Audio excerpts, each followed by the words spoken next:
From the Daily Mail, shocking moment, New York City homeowner is put in handcuffs and shameless squatters are allowed to stay after tense standoff at her $1 million home. And shout out to the Daily Mail. This one's actually not that long, but they do typically have the longest headlines in the entire media landscape.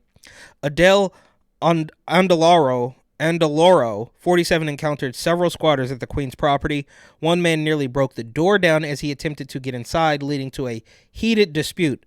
Andaloro was arrested for changing the locks on her home, a violation of New York City's illegal eviction law, which makes perfect sense. This is the real trickle-down effect of somebody like Tish James claiming that she's going to seize the property of Donald Trump because he owes $600 million, billion, trillion dollars for whatever, charge she made up. And then you got the state taking away the home, taking a home away from a homeowner and allowing the squatters to stay there.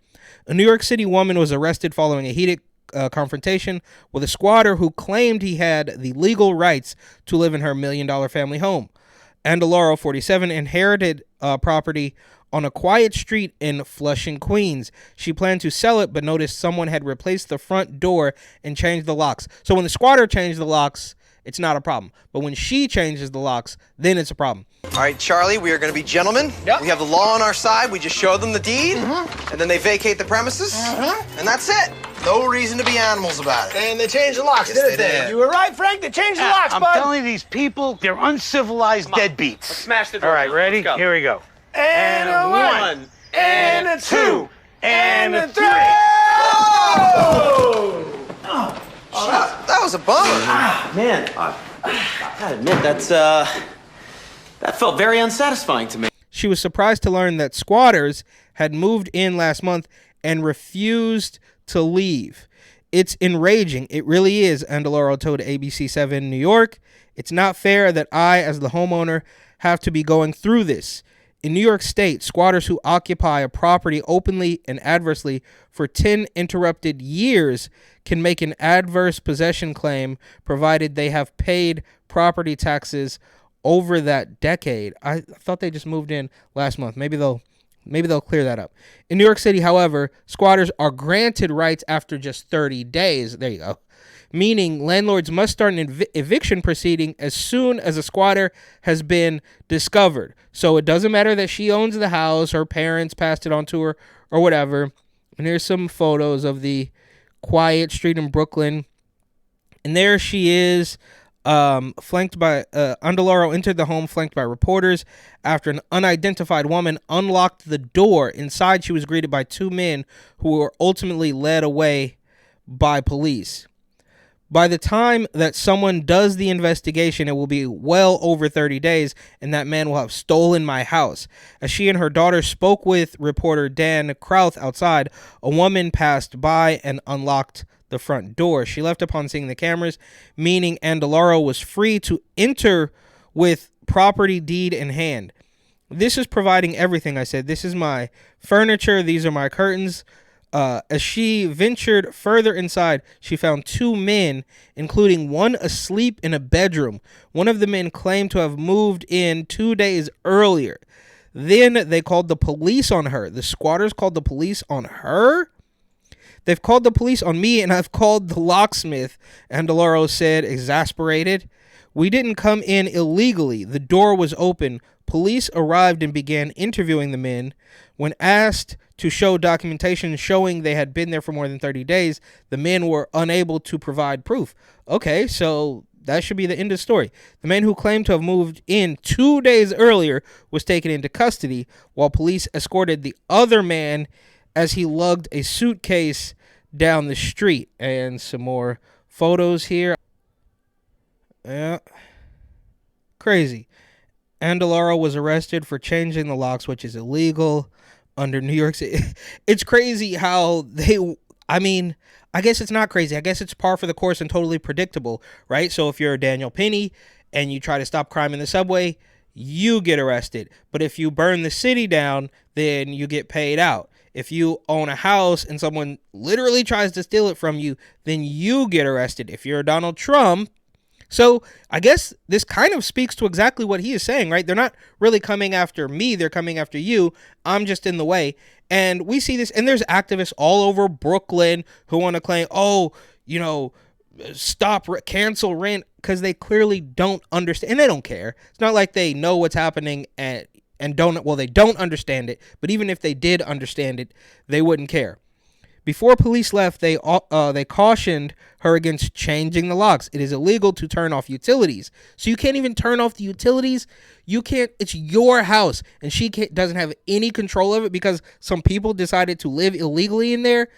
Change locks and remove the belongings of someone who claims to be a tenant under city law. Shortly after, the locksmith arrived and fiddled with the front door. Meanwhile, the illegals are running roughshod over New Yorkers. The political establishment has sicked them onto regular citizens of America, but they're living the high life in a fancy hotel in Midtown. Shortly after the locks, around 10 minutes later, Andaloro was met with another surprise as another man shouldered his way inside, accompanied by the squatter already taken off the premises by police. This guy just forced himself into my house. Do you see this? This guy literally broke down my door, broke through myself and my daughter. The new man, identified as Brian Rodriguez, wheeled on the camera crew. Who are these people? He demanded, insisting that it was his house. This time, Andaloro was the one who called the police. So I guess they're describing separate incidents. But officers told her that she had to go to court as the dispute was considered a landlord-tenant issue. How? They never signed a lease. They never proved their income. They never showed ID. How was he even considered a tenant? The 47-year-old was taken into custody for changing the locks. Yeah, we know about that. More pictures. And I guess Susanna and Joseph Landa purchased the house and plan to care for their son who has Down syndrome. The squatter, Brett Flores, claimed to have worked as a caretaker for the previous owner and has since taken up residence. I'm not quite sure. So that's not the homeowner. Hang on. Okay, so these people are part of a completely different high-profile squatter case, but it goes on. Rodriguez admitted he didn't own the house, but told the news anchor, "You should know the effing law." He claimed to have signed a lease in October, but was unable to provide proof. Boom. End of story. That's it. Why would you go any further? Police said to have said he had no documentation other than bills for work he claimed to have done in the house. Rodriguez offered to leave if Andaloro recouped him for those expenses. Pay me the money and I'll leave, or send me to court. So, yeah, there you have it. Once again, you become the criminal by trying to stop a criminal. If I record migrants in Midtown with an iPhone, I become the criminal. If you take an iPhone through the Tenderloin and record dope fiends and dope dealers, you, again, become the criminal. Andaloro vowed to start an eviction filing in landlord-tenant court, even though he's not even a tenant, according to this story. But, I mean, we're right, like, in this current landscape, are we really to believe that this woman would just make up a squatter story for no reason? Possibly. She vowed to, saying she had no other choice. Eviction cases can take over a year to find a resolution. Absolutely. And that's why there's such a high burden of proof for an American citizen, for a New Yorker, right? If you want to rent a house or an apartment there, you got to come up with 40 times the monthly rent. You got to show tax returns. You got to have ID. You got to have proof of employment. You got to have a complete rectal exam. Unless you're a squatter, you get it all for free. And of course, if you're an illegal, you get housing for free and food. And you can also just run roughshod over the police and set up prostitution rings in Queens. Doesn't really matter. It's like the illegals and the transformers really do get free reign to do whatever it is they want. And also, the corrupt political regime of a certain persuasion, I guess Jack Smith included, but these people do whatever they want. Different story. In another highly publicized housing dispute, A New York couple claimed they were unable to move into a $2 million property on Long Island after a squatter had taken up residence. Susanna and Joseph Landa, both 68, purchased the home in October 2023, where they plan to spend retirement as they cared for their son Alex, who has Down syndrome. So I get it, but you just, right? We can tell now, and I do not mean to victim blame in the least, but you just can't retire in New York. They are making that crystal clear. You got to go to Florida or North or South Carolina or Arizona or something. You got to get out of there. There's no, because you can't fight the machine, right? There is no adult in the room. Oh, you're going to take it to court and you're going to take it to, up the ladder, but nobody's going to help you. However, they were stopped dead in their tracks by Brett Flores, 32, who said he'd been living with the previous owner as a caretaker and had since settled in rent free. The Landas were left to foot the cost of utility bills worth thousands of dollars. They also claimed to have found advertisements online offering rooms in the house for $50 a night. So the squatter was, had an Airbnb ring that they're paying for. You just can't do it. Kevin O'Leary is all over the news right now saying that the business owners are taking note of what Letitia James is doing, and this is also happening to regular people who quite clearly aren't Donald Trump. And for the record, Governor Kathy Hochul, and this is obviously different. This is maybe apples to oranges, but Kathy Hochul literally admitted that, oh no, regular business owners don't have to worry. We're only doing this because Donald Trump. And then Donald Trump says, oh, well, they're not actually coming after me. They're coming after you. I'm just in the way. And this is quite literally proof of that. They're trying to cater to the criminal at every possibility. The Landas were left to, they were thousands of dollars. Like Andalaro, they were forced to take Flores to court. However, the 32-year-old filed for bankruptcy in January, stalling any legal proceedings from moving forward. According to the couple's lawyer, Flores said he would only leave once he was paid in excess of $100,000. So they're just strong-arming people and when things get so bad, so out of hand, you get stories like this. Squatter hunter. For a price, this California man, now this is clear on the other side of the country, but we know that California and New York read directly from the same Democrat corruption playbook. But for a price, this California man will rid your home of unwanted guests. How he squeezes out squatters. Flash Shelton, 57, has made a career out of his singular talent for squeezing out squatters. The California native, who identifies as an anti-squatter activist, squatter hunter, and squatter remover, says he just does whatever he has to help people get squatters out of their homes, and sometimes that means using these unwanted guests' own strategies against them. And I've actually done something kind of like that. I didn't deal with a squatter, but a bad roommate was trying to get rid of him. He didn't want to leave, so I figured out a way to get him out of there, but different story. In an interview with KTLA 5, Shelton says many of these offenders aren't necessarily homeless, but rather career criminals looking for easy street. However, they've got him to contend with, and that's exactly what they're doing. They're literally saying, I'll leave if you give me money. It's a crazy criminal scam if they could only use those powers for good.